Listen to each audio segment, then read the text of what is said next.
Greater Sandton and beyond. Get ready for the Sandton Times Hour with your host, Alexander.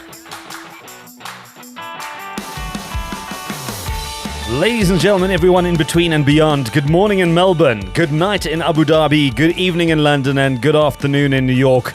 Wherever you are, this is the Sandton Times Hour on Mix 93.8 and also available on all good digital audio platforms. I'm Alexander Leipner and this is edition 144. It's week 6 of 2024 and welcome to the month of love. It's also my birthday month and it's also the Sandton Times' birthday month as it turns 14 years old.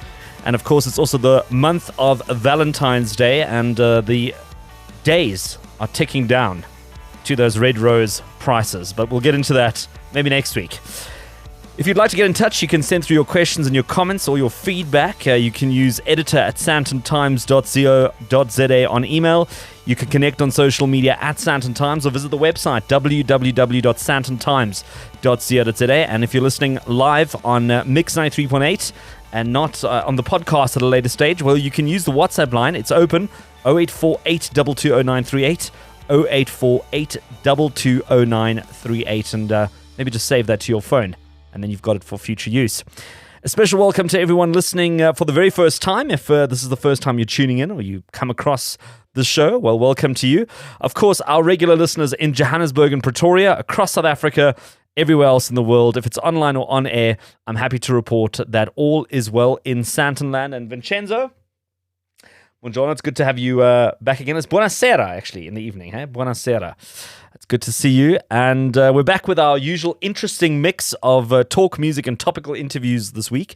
But I got some great feedback from the last 2 weeks where we did a little bit of armchair traveling. And I thought, let's take a moment to read 2 or 3 of the posts on emails and WhatsApps that came through. So let's start off with Dirk. Dirk sent through a message. And he said, imagine if mankind committed itself to keeping our planet alive with the same zest and determination. And then he used a really bad word about space travel.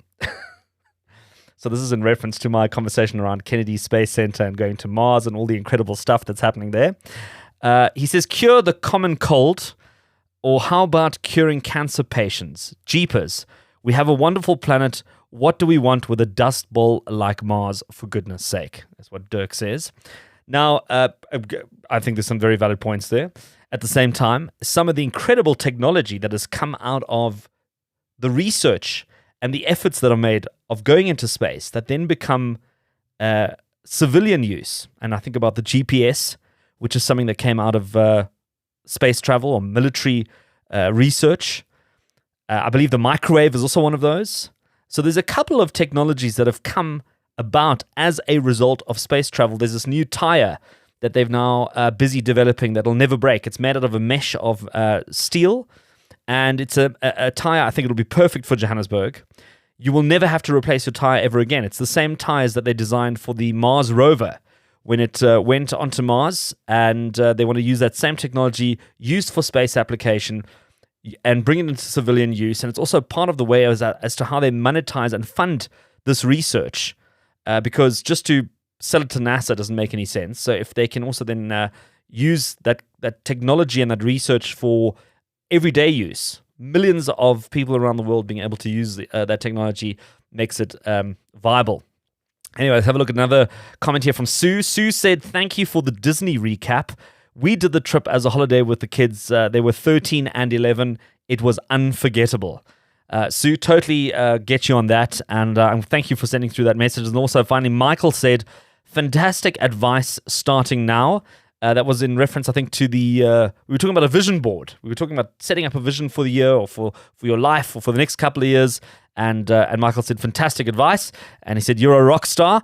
Michael, you're a rock star for sending that through. And thanks for taking the time. And all the messages that come through, we try and read all of them. We try and respond to all of them. Please make sure you send through those WhatsApps and those emails and whatever else you're comfortable with, whatever platform. It's always good to hear from you. So coming up on this week's show, a high-level presence from Mauritius visited Sandton this week to showcase all that the island has to offer, but also to provide an update on on the status of the island nation following that incredible weather that hit a few weeks ago. I don't know if you saw some of the stuff on TV, on social media. It looked unbelievable, but I'm going to give you an update on that firsthand. Then there's a new shopping center that's coming to the heart of Sandton, and this is an exclusive first chat about what's happening there, and I'm going to give you the full story with my guests, and stay tuned for that. And finally, it's obviously the Grammy season at the moment, and I connect with some South Africans in the United States to chat about our incredible run and, of course, our presence at the largest music awards in the world. So let's get the hour going with a bit of music on that note. And as always, it's going to be high energy. It's a new week. It's a new month. Vincenzo, over to you. And this is the Sandton Times Hour on Mix 93.8. Promote your brand. Advertise your business. Our audience could be your next client. Contact the Sandton Times today.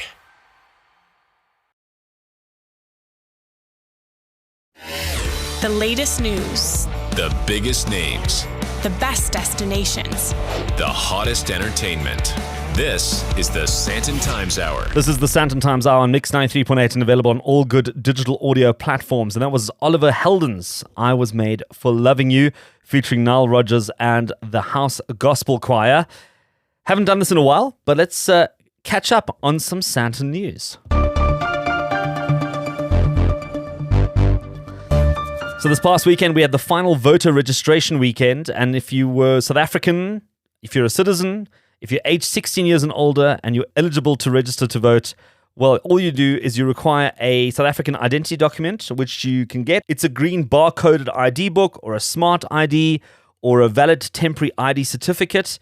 And you also have to provide a proof of address or a description of your residence, and this information assists the IEC in placing you correctly in the right segment. And this is quite an important part, is that if you're registering for the first time, yes, you need to make sure you register in the suburb or the area that you're in. But if you've moved since the last elections, please make sure that you've updated your voter registration details. Because if you were living in, I don't know, Benoni and you've moved to Rosebank, for example, you need to make sure you're registered in Rosebank, because unlike other elections, you now have to vote in the suburb and the area that you're in, and make sure, even though you have been registered before, if you have moved since the last elections, make sure those details are up to date. And only because it was the final voter registration weekend, it doesn't mean that registering has come to an end. No, you can continue to register online. If there's people in your family, friends, neighbors, body corporates, I don't know, residents associations, extended friends and family, if they haven't registered, they can go online, they can do all of these things online and register online and make sure that they go and vote and cast their vote and make a change in our city, in our suburb, in our country, in our province, whatever it is. Make sure you are registered to vote. Also, South Africans living abroad will also have the opportunity to register. You can continue to registering online as well. There's a self-registration portal for the very first time. If you've got family and friends overseas, make sure that they get onto that voter portal, that they register to vote. And all the details are also up on the sandtontimes.co.za. If there's anything that you're unsure about, you can also visit the IEC's website and get all the details there and make sure that you cast your vote. And don't let it slip just because you missed to register or you got the details wrong or you're in the wrong suburb. Very critical that you do that. And I believe registration remains open until such time as the president promulgates the actual date. So until he announces the date, you can register. Once the date is announced, I believe things change a bit, but we'll get those details as well. Then Eskom's load limiting initiative has expanded. I don't know if you remember last year we spoke about how they kicked that off in 4 ways, and that was an interesting test, and now they're rolling out that project into new areas. Times Live reports that residents in Buccleuch, Kelvin, Paulshof, Marlborough, Sunninghill and Waterfall who have smart meters have been selected for the expansion of Eskom's load limiting initiative. And basically what this means is that the idea is that you'll be able to use appliances during stages 1 to 4 of load shedding. And let's see how that goes. It'll be interesting to get your feedback if you're part of that test group. All right, then an update on this shooting at the Sandton night spot Tempo. Don't know if you saw that online as well. There was a shooting which left 3 patrons injured at Sunninghill restaurant and nightclub Tempo in the early hours of the 20th of January 2024. Videos on social media showed patrons ducking for cover while the sound of gunfire rang out outside the upmarket restaurant. And according to IOL reports, the restaurant has assured patrons that it is thoroughly investigating the matter, and it has also issued an apology to patrons and staff who were exposed and or injured during the incident. And the restaurant has also posted a lengthy statement on its social media channels if you want to go have a read through that. And then the Priority Escapes boss was arrested. Remember, we spoke about this last year. The travel agency that had allegedly taken money from people wanting to go to the Maldives and other exotic destinations, but people were left wanting when they discovered that their trips had not been booked or they were left without a trip altogether. And the Sowetan Live reports that Fourways travel agency boss Francois Swart was arrested during the festive season in connection with a criminal complaint filed against him for allegedly swindling travelers. And he made his first appearance in the Modimolle Magistrates Court on 28 December 2023. And he was granted bail, said AfriForum's private prosecution unit, and he's due back in court on the 23rd of February 2024, and we'll keep our fingers on the pulse of that particular story as well. Let's leave the headlines right there. After the break, I play you an interview I did this week with the CEO of Mauritius Tourism Promotion Authority, Arvind Bundhun. He was in Sandton this week, and we catch up on the latest following Cyclone Belal and the torrential rain and flooding that came with it. Let's take a quick break. Stay tuned. We'll be right back after this. Online, on air, Anywhere, anytime. this is the Sandton Times Hour. From Greater Sandton to the rest of the world, this is the Sandton Times Hour. You're listening to the Sandton Times Hour on Mix 93.8, and this past week, the Mauritius Tourism Promotion Authority visited Sandton to provide an update on all that Mauritius has to offer as a travel destination, very popular with South Africans, but also to allay fears around some of the havoc we witnessed following the torrential rain and flooding as a result of Cyclone Belal. I mean, I think you saw cars being swept down the road, and it looked quite dire in some areas in Mauritius. Well, I sat down with CEO Arvind Bundhun and asked him about the state of Mauritius following the extreme weather conditions. Everything is back on track. You know, as a small island development state, Mauritius is extremely vulnerable to climatic changes. So is all the countries in the world also. We were visited, unfortunately, by two cyclones at the beginning of the year. And one of them brought around flash flood. The situation is not really chaotic. I think it has been outrageously publicized by the social media. But what I wanted to reassure you is that the ball is rolling. The whole tourism industry is back into operations. We didn't have any casualties. All the tourists were safe in their premises. But of course, we have had some material damages in terms of, I would say, sand erosion in the northern and the western part of Mauritius, whereas the eastern part, which has been lucky, the sea brought a lot of sand, and which really increased their beach extent. Mauritius has been a very popular destination for South Africans. Can you paint us a picture as to how much South Africa plays a role in terms of Mauritius's tourism economy?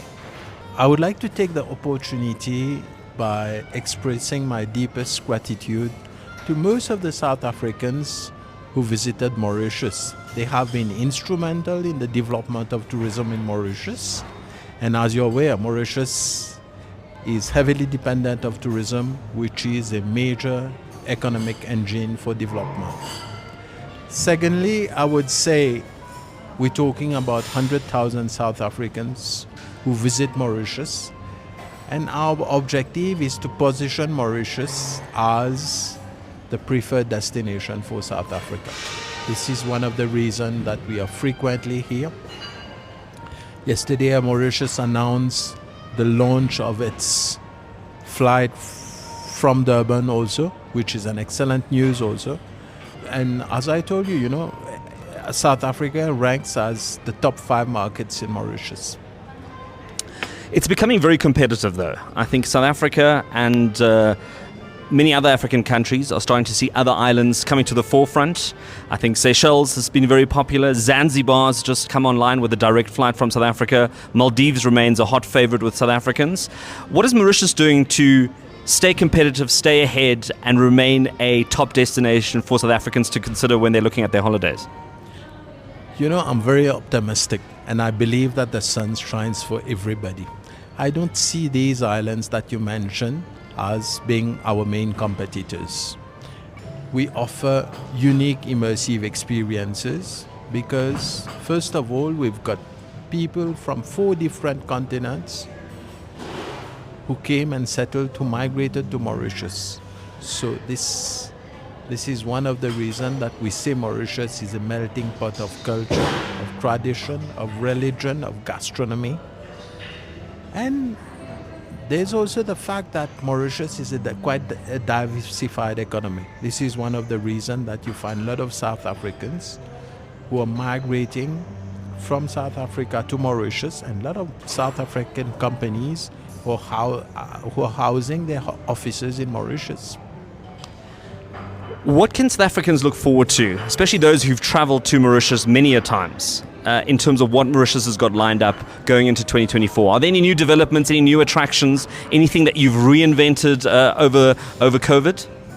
We don't believe in reinventing the wheels. I think we are an established destination, first of all. Secondly, I would say, Mauritius is unique because you've got beautiful landscapes, you've got beautiful seas, azure waters in many places in the world. But we've built our reputation on what we call legendary hospitality. So we are very service orientated, and I would just take the opportunity to thank all these Mauritians, all these locals, gentlemen and ladies working in the tourism industry. They have been the backbone of the development of the tourism industry. Secondly, there are a lot of hotels that there are additional 2,600 rooms being constructed on the island. And also Mauritius is paving its way towards a sustainable, equitable tourism, whereby tourism should be inclusive, whereby everybody, each Mauritian, finds himself in the tourism equation. As you find yourself getting back on board with tourism, as tourism numbers come back to some sort of normality following the pandemic, where are you seeing your focus as the CEO or somebody who's responsible for driving tourism on the island? Where are you spending most of your times, and what's keeping you up at night in terms of where your decisions have to go? Listen, there's one lesson that COVID taught us is not to lay all our eggs in one basket. There is this urge to diversify tourism. So we are consolidating our main markets, which is Europe, but we also on a policy to diversify. I have in mind Africa, which is a big continent, and the problem within Africa is that connectivity is relatively poor. Air connectivity. If we really want to develop tourism in Africa, there is this urge, there's this necessity of improving air connectivity. Secondly, we're concentrating a lot on the Middle East, Saudi, Dubai, and also India, which is a massive market for us. That was Arvind Bundhun, CEO of the Mauritius Tourism Promotion Authority, visiting Sandton this week. And the video interview will also be up on the Sandton Times website this week. It's the bottom of the hour. Time for some music and more of the Sandton Times Hour on Mix 93.8 right after this. You're listening to the Sandton Times Hour.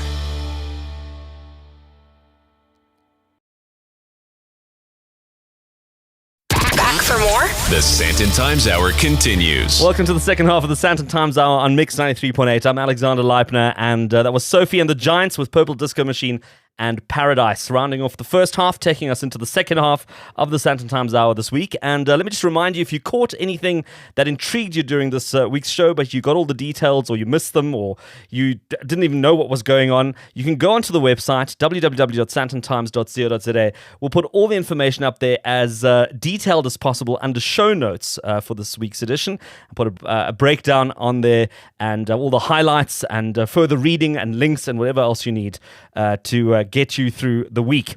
Also, don't forget you can connect with the Sandton Times on social media at Sandton Times. So pick your preferred social media platform and it'll be there. And also feel free to join the conversation. You can post online or send an email or a DM or a voice note or whatever works for you, and the conversation can continue.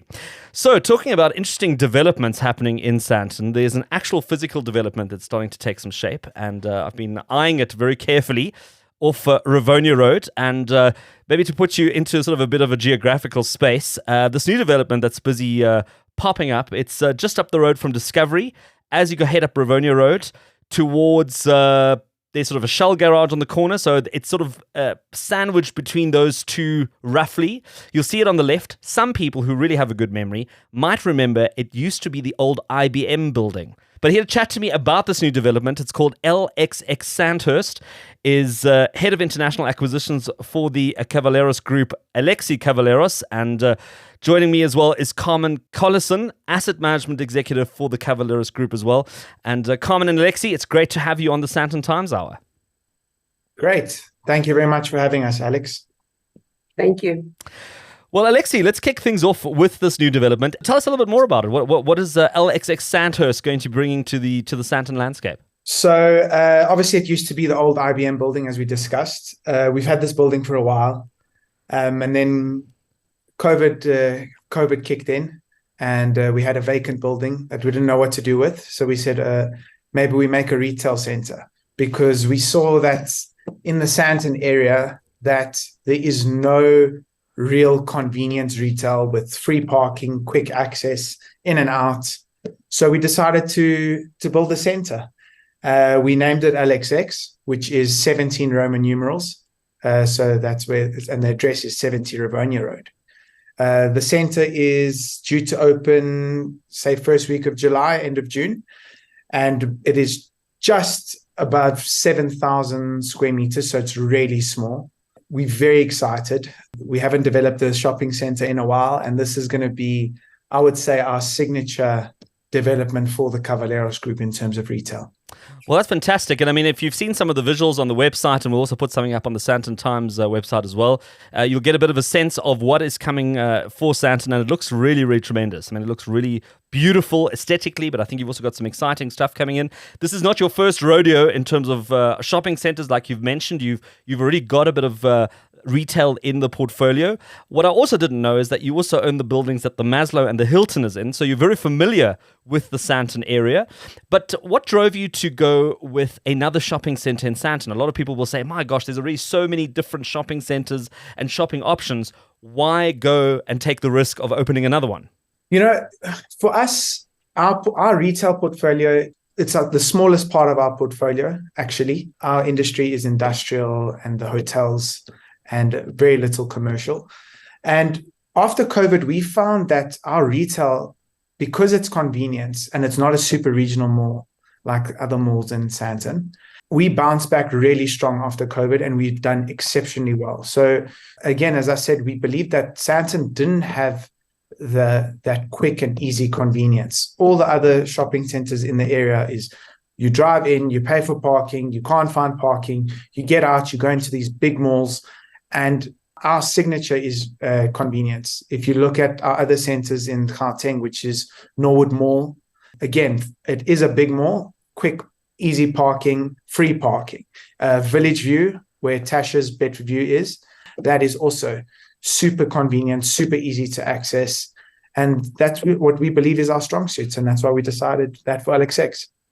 Well, let's just talk about the construction part, because I thought this was quite interesting. So from what I've seen, you've kept parts of the old IBM building and you've re-engineered it to bring it into the structure that is going to now be LXX Sandhurst. Where do you even begin with that? How does that even work? I mean, like, a lot of people would just say, look, just flatten the whole thing and just start it from scratch. So So the IBM offices were actually really amazing offices. They had so much space. It had beautiful grass within the office. And it is two separate blocks. There's block A and block B, and in between had like this beautiful courtyard with the gardens. So instead of flattening the whole thing, the structure had really great bones. And the guys from Skyscape Architects, Ardia and the team, they worked day in and day out on this, and they really came up and they really used clever ideas to use the current structure at what it is. We are on the one building constructing another level, another floor, but we have used basically everything. And underneath the center has 2 floors of underground parking, which we can obviously utilize as well.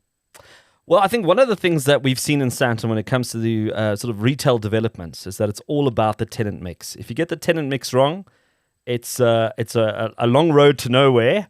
And if you don't have any tenants at all, well, then it's a ghost town.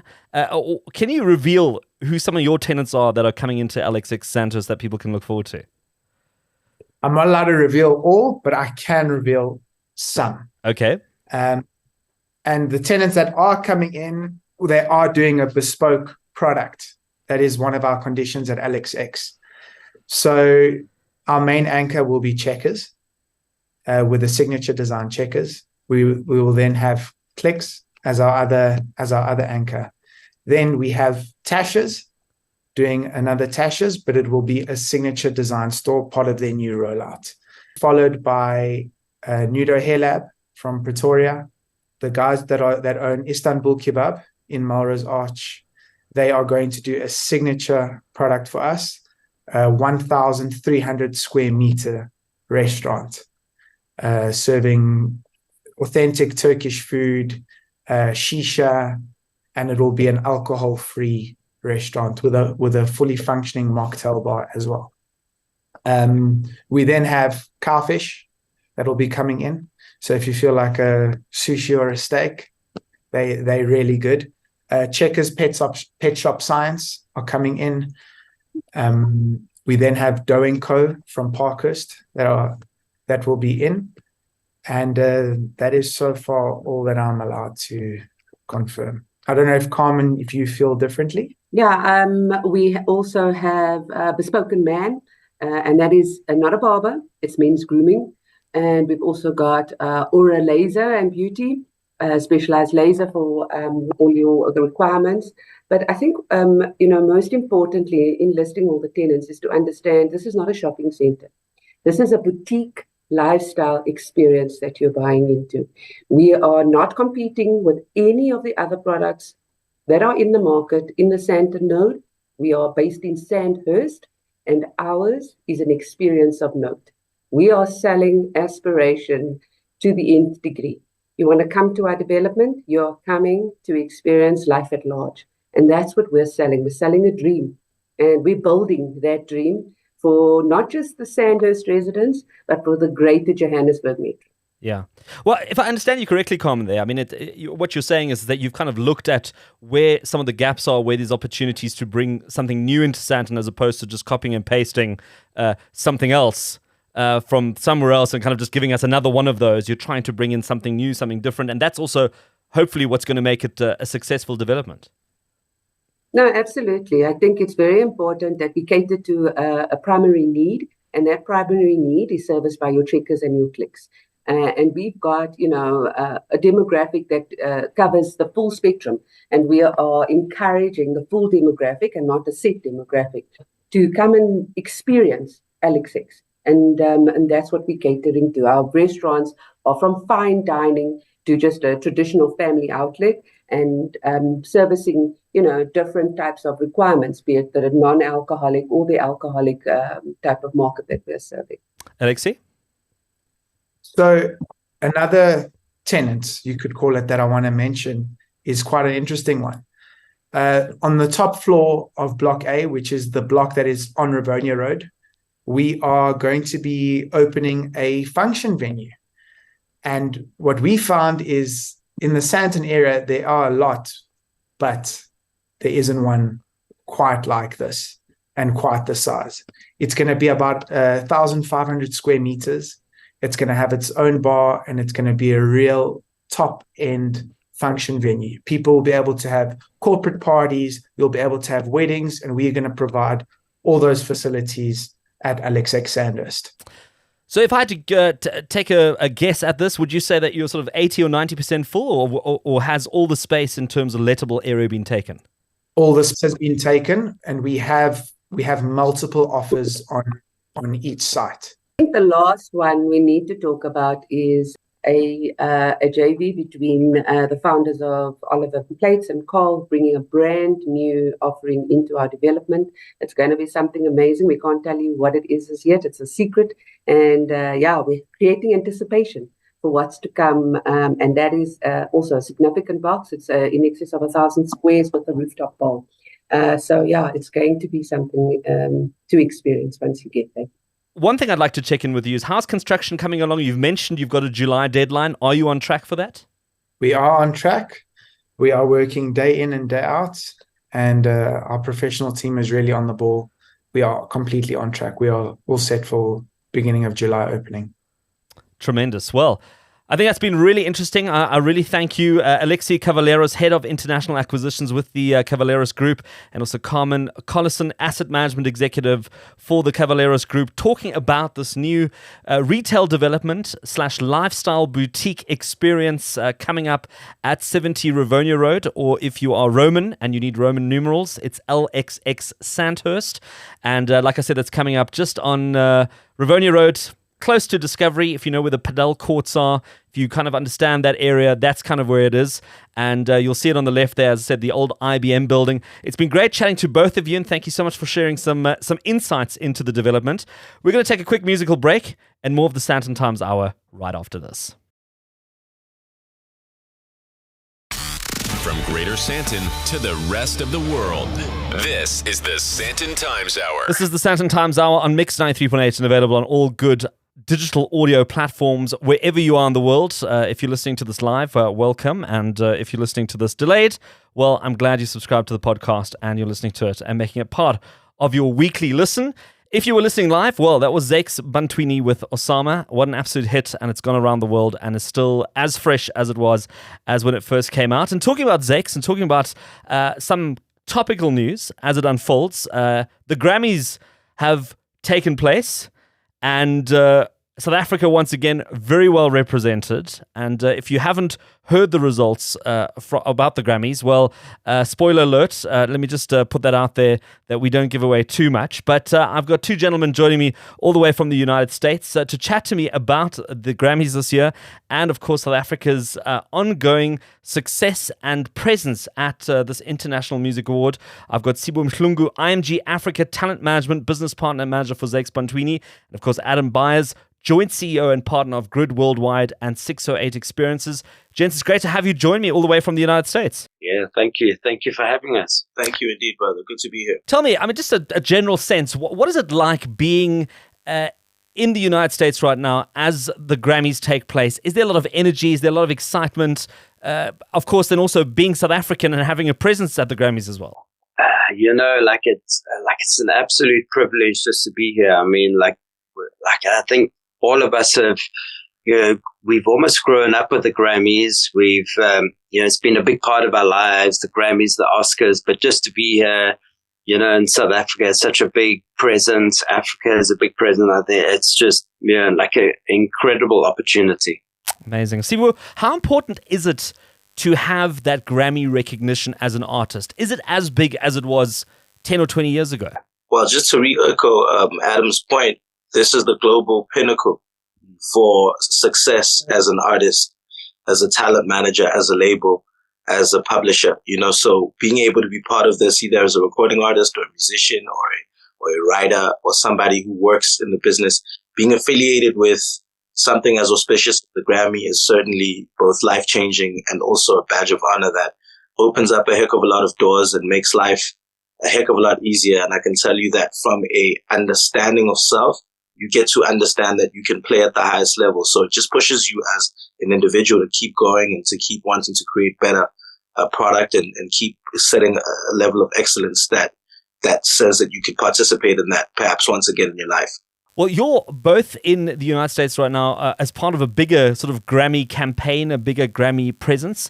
Tell us a little bit more about that. You had a panel discussion this past week. There's been a lot of conversations around, obviously, music and the South African creative industry. Okay, so this really for us has become somewhat of a purpose mission in that we were fortunate last year to be nominated and had even greater fortune in ultimately taking home the gold.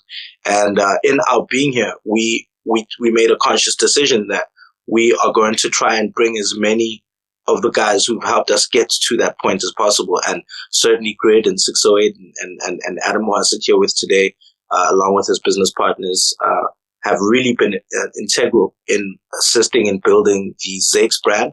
But outside of that, just in a decision that they've made in participating in culture in the way that they have as a business, it all adds and culminates to the success story that is a Zakes success story, that is our success story as a business. But we've chosen then to make this our annual retreat. And, we start here at every year, and we're going to keep doing so until, there's no need for us to, because the message will have been understood that the time for global equality from a level playing field perspective is achieved. It's been such a long story, the story of the West and Europe.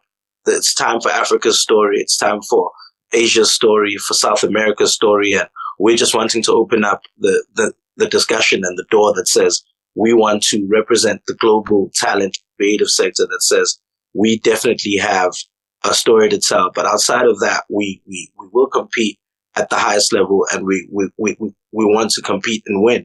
And that is really our mandate as we out here as the ambassadors of this, what we're calling the Africa Grammy Nominees campaign, and it's to assist those who come after us in being able to best find their feet when they come out here. A number of the times, guys just don't know how to navigate the space, both in the sense that, not everyone is well traveled and has the experience of having come out to the US or even understands the various things that need to be put in place insofar as support from a digital perspective, media presence, coverage, all of the things that speak to allowing one to have a fighting chance in the pool of nominees, and just education and being part of the Grammys programs around spreading education and helping people understand what the Grammy membership process is and what it requires and what it entails. These are all of the things that we're looking to be at the forefront in helping make easy for guys that come after us. And of course, we're still very much in the competitive seat. We still want to win more Grammys.